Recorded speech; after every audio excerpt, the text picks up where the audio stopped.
So,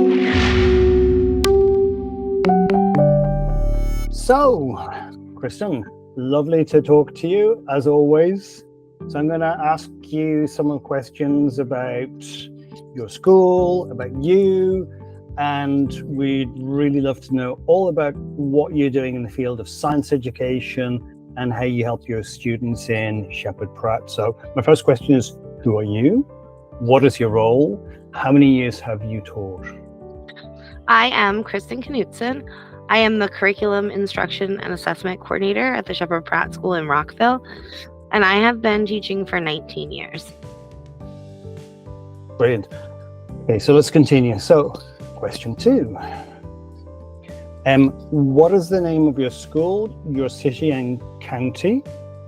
And at the same time, I'm going to ask you the next question, which is, what's the most important thing about the school and what makes it different? Sure. So, our school is located in Rockville, Maryland, and that's in Montgomery County. And I think the most important thing about our school is that we're really an inclusive and progressive community, and everybody is really working together to support the students. That's nice. So how many students do you have, and do you cover any specific curriculum? And do you have any specific challenges or special needs students, or do you have any English as a second language or ELL? Sure. So we have about 100 students in our school, and we use the Montgomery County Public Schools curriculum to address the Maryland College and Career Readiness Standards. And our school is actually a 100% special education school. So all of our students at the school have an IEP and are receiving special education services. And we also have some students who are English language learners. Okay. Can you tell me what is an IEP for, in case somebody who is listening, or what is an IEP so I can then write that down? Sure. An IEP is an individualized education plan that's written for students to address any learning needs that they might have in order to access the general education curriculum. Brilliant. Okay, so do you have do you have any funny stories about science teaching? Anything that's been really amusing when you were teaching a student in terms of funny things that they said, funny exam answers, anything like that?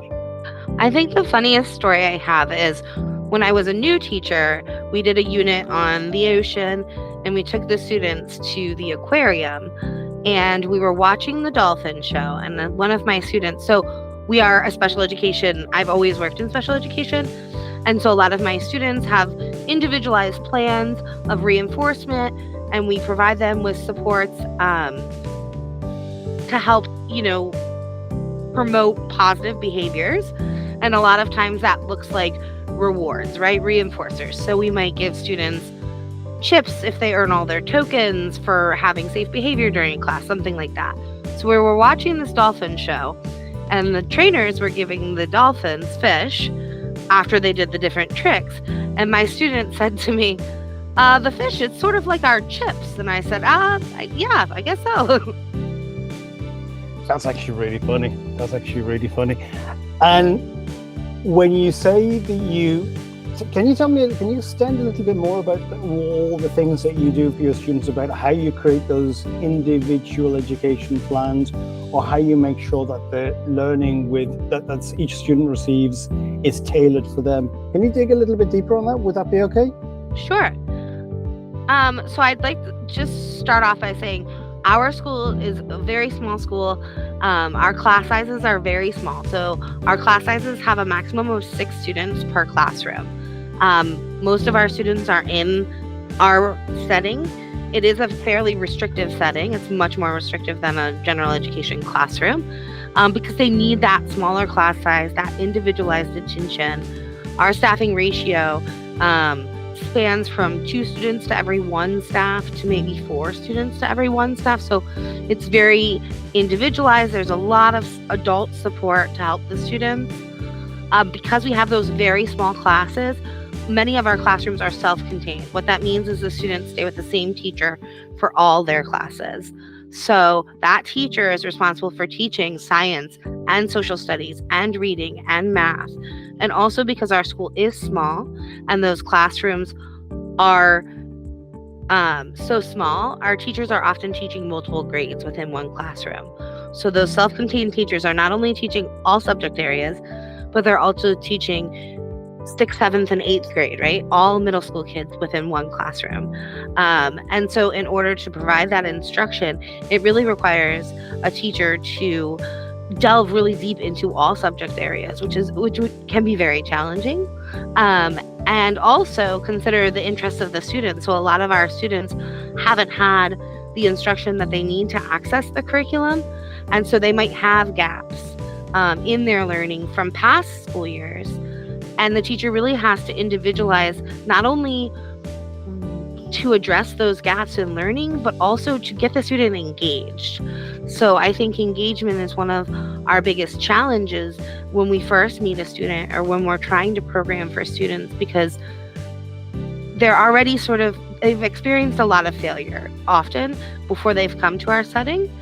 And so really this is like a restart for them, and we really have to get to know them, their interests, their skills, so that we can individualize that instruction. As you say, that's challenging, but it also must be so rewarding. Yes. It must be so rewarding because I suppose in a real way, as you say, this is a reset, and as a reset, you're basically trying to help the student get back into their education and really restart their entire learning process. And I suppose part of that is teaching them or helping them to regain confidence, perhaps. Yeah, a lot of times our students really just have to want to be in class, have those basic skills to be able to even receive instruction, right? Sitting in your seat, following directions from an adult, those kind of things. Like those are our first level things that we're teaching. The curriculum is sort of like icing on the cake. Yeah, no, I mean, I think that's perfectly understandable. And I think I've said to you in the past, I have a niece who is special needs, and we're today actually she's going off for the first time by herself with a friend. Previously, it's been really difficult to get her to leave the house. Yeah. Because she has communicative difficulties, and in the case of any student who has had any difficulties in education, rebuilding that trust, it's not an easy thing to do because it becomes almost self-perpetuating, if I can pronounce the word correctly.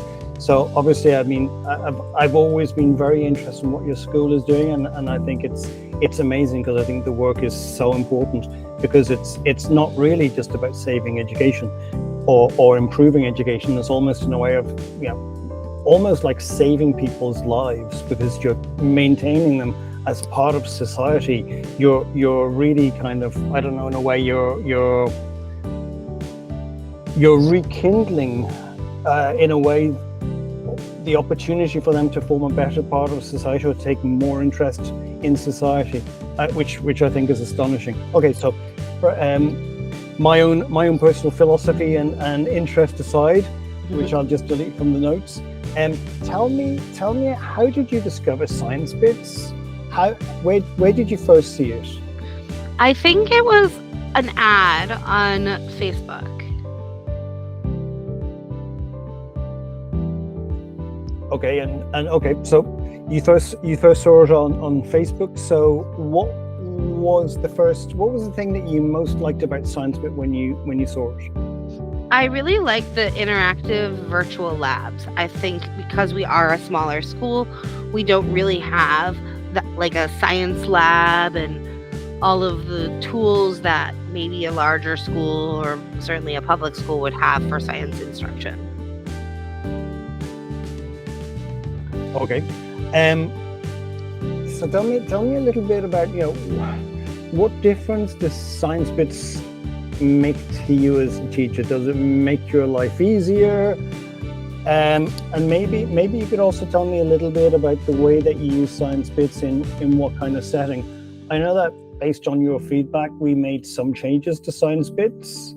and we actually had we added the possibility of reordering lessons, so you could actually start with a explore rather than engage based on your feedback. Tell us a little bit more about how you use it as a teacher, or how it's used in Sheppard Pratt. And if you like as well, let's also include the next part of the next question, which is, how do students respond to science bits? Sure. So as the curriculum coordinator, I'm tasked with sort of supporting teachers in finding what to use to meet the curriculum standards. And so for a handful of our classes at the Sheppard Pratt School in Rockville, we selected science bits to be used with our middle school classrooms that are teaching those 3 grade spans. I spent some time, using the curriculum, learning more about it, seeing how it addressed the standards, and I felt like it was one of the most comprehensive but also engaging curriculums that I could find for students. So the teachers are using this as their primary curriculum in science, and this has been so helpful because for a lot of other subject areas, they have to make their own sort of curriculum to address the students' needs. They have to take what is in the textbook or what is in the curriculum that they're using and adapt it and make new slide decks and, pick and choose what they're going to be able to use, but then create something that they can present to the students. With science bits, they're still, picking and choosing the pieces that they want to use, but they don't have to then take those things and put them into something else. They're able to just use those things within science bits and log onto the website and just present the lesson and not make a whole nother lesson based on the information that they have to teach from. So I think that that's really been very helpful for them. Science is not one of the subject areas that I hear I need help in lesson planning with, because it's all there. And as far as how the students are responding, I think the students really enjoy it.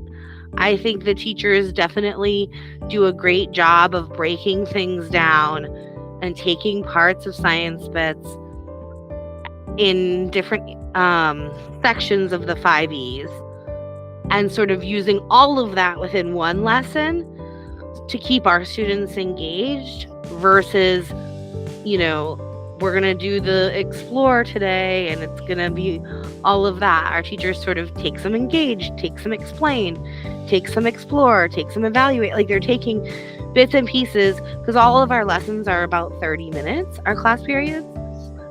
So they're taking bits and pieces of that to make it a really engaging lesson. Also, you had asked about the sort of moving explain in front of engage. A lot of our students aren't necessarily starting a lesson off with that background knowledge. They might have it, but that's not necessarily activating first thing when they're coming into a lesson. And so using the explain to activate that background knowledge, maybe review something that they had learned in a previous grade or in a previous week, and then going into the engage has been really helpful for our students, because they can sort of have a frame of reference, right? We're talking about biodiversity right now. This is a little bit about biodiversity. What do you think about this scenario? So sort of giving them some of that knowledge or helping them activate that prior knowledge with that explain piece of the lesson before asking them to then apply it. So, next question is, what are the things? No, actually, if it's okay with you, I'm gonna ask you a completely random question. Okay. And I'm gonna ask you a random question, which is about Sheppard Pratt, which is about you touched on it at the very, very beginning with your introduction, and I want you to go back a little bit and tell us more about the way you individualize the teaching for your students and how your teachers actually work with your students on a one-to-one basis, if at all possible. because I think that's a really interesting aspect of what you do, how you individualize. I understand that your school is obviously a smaller school, but I'm sure that an awful lot of the lessons as well, or the learnings, or the way that you approach, when another teacher has a larger group and that larger group is occupied with, let's say, activities and working, they can then give a little bit of extra time to students that need it. So how do you actually, do you have any specific, let's say, strategies that you apply when you are dealing on a one-to-one basis with a student in order to, motivate them, in order to keep them on task, in order to keep them interested and challenged? Sure. So I'll talk about this in two separate sections. First, I'll just sort of explain our school and our classrooms and how those decisions are made. So we have, obviously our classrooms that are split up based on students' grades. Oftentimes it's also based on student abilities. So not all of our students are working towards a high school diploma. Some of them will be in school past, graduation up until the age of 21. And they'll be receiving a certificate of program completion. When we're also a 12-month school, so we have school all year round. We do have, a week or 2 weeks off in the summer and, winter break and spring break, but we are a 12-month school, and our school year starts July 1st, and we have rolling admission. So we select, we sort of add students throughout the year, and come the end of June, we have to sort of reconfigure our classrooms to meet the needs of all the students, any students that are graduating, any students that came in over the past year. And so when we have our new classrooms in July, we then select curriculum based on what students are in that classroom, what their needs are, whether they're working towards a diploma or a certificate, whether they're learning from the general ed curriculum or the alternate standards, what their interests are. We try to group kids. We have a lot of kids who might be interested in SpongeBob and Mario. We're going to try to put them together. We have some students who are more reserved, and we have some students who are more social, and we try to mix those kids together so that everybody has opportunities. And from there, the teacher is then tasked with taking those materials and getting them to be able to be understood by their students. So that might mean they have to modify some of the language in a lesson, or they might have to add more videos that can explain, or picture supports. We use a lot of visual supports to explain things to students in a way that doesn't require language, because many of our students have a language disability. And so the teacher is then tasked with doing those things. And then the aides in the classroom, their job, whether they're working with one-on-one with a student or with a dyad of students, the teacher is presenting the lesson, and the aides are there to support student understanding. So the aides are there to maybe provide additional picture supports, to redirect their attention to the teacher if their attention has gone elsewhere, to note when a student's making multiple errors so that we can go back and reteach those topics that the student had mistakes on. A lot of our students require prompting to learn new content. So it might be that the teacher says, this is a lesson in,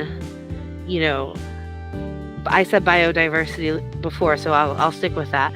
This lesson in biodiversity, and, bio is of the earth and diversity is different. And, the teacher might say, what does diversity mean? And the aide might say, it means different, so that the student can then repeat it, because a lot of our students need that repetition in order to sort of learn things. I mean, everybody needs repetition to learn things, but sometimes our students need more repetition. And we don't like to set our students up for failure. So that's where this prompting comes in. We're prompting students because we want to support them and we want them to feel successful. And so the aides in the classroom are there to provide that level. They know the students. They're working with the students every day. They're sitting right next to them. They're there to provide them the amount of support they need to be successful. So they're not repeatedly being told, no, try again. Oh, that's wrong. Where we want to say, yeah, you're right. So if that means that somebody's giving them the answer, that's fine. We're going to do that until we don't have to do that anymore. Yeah, and as you said, it's actually one of the main tenets of the 5E model, which is time and prompts. Time and prompts are really, really important, and it's great to hear how much you use those methods, which is lovely. I think it's great. So you said that you need to do an awful lot of visual education, or to use an awful lot of visual supports. You've already said that you really like Science Bits Interactives. So I'm going to ask you, what are the things you would recommend to other teachers about Science Bits? I really like the visual, there's a lot of visuals. Every slide, the language, it's not, sometimes when you see other resources, there's more language than pictures. I would say on almost every lesson, on almost every page of these lessons, there's as much visual as there is language. I would say on many of them, there's more visual supports than there is language. And that's really helpful. There's many different examples. So maybe you have a page of vocabulary terms, but then there's picture examples that you can flip through. So it's not just one picture. Once you click on the picture, there's multiple pictures that you're going through, multiple examples that you're being given. I also really like the little sort of assessments that are going along with each page, and that they're leveled. So there's 1, 2, 3 stars. So you know what you're sort of presenting to your students, and you're sort of constantly evaluating.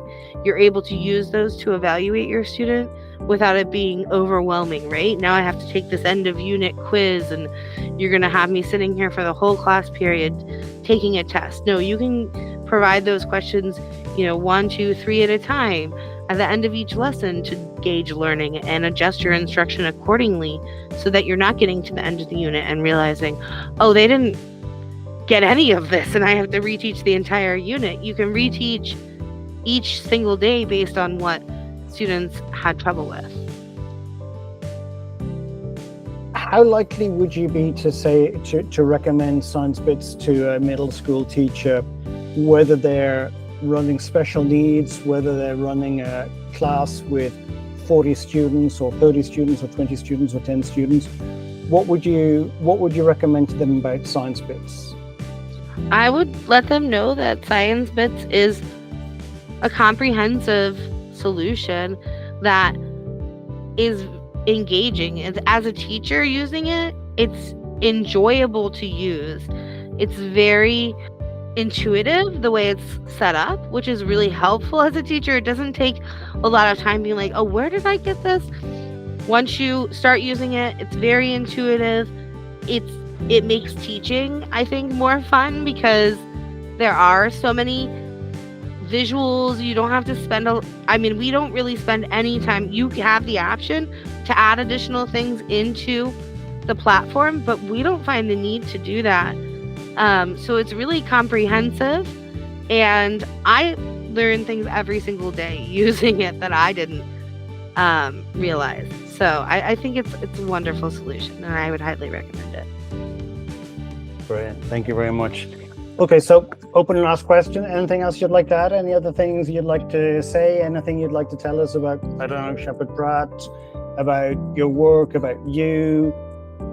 I really appreciate the support that you guys have provided. And, we are a very small school. We only have, a handful of licenses, and you guys have always been there, available to communicate with. It feels like very individualized and personalized sort of support that we've received.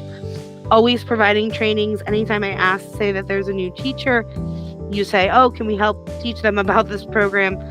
I think that level of customer service has been super appreciated, and is one of the primary reasons in addition to the wonderful curriculum, that we stick with this. Brilliant. Thank you so much. And to close, thank you for all that you're doing for science education and to make a difference with science education. Okay. Thank you so much.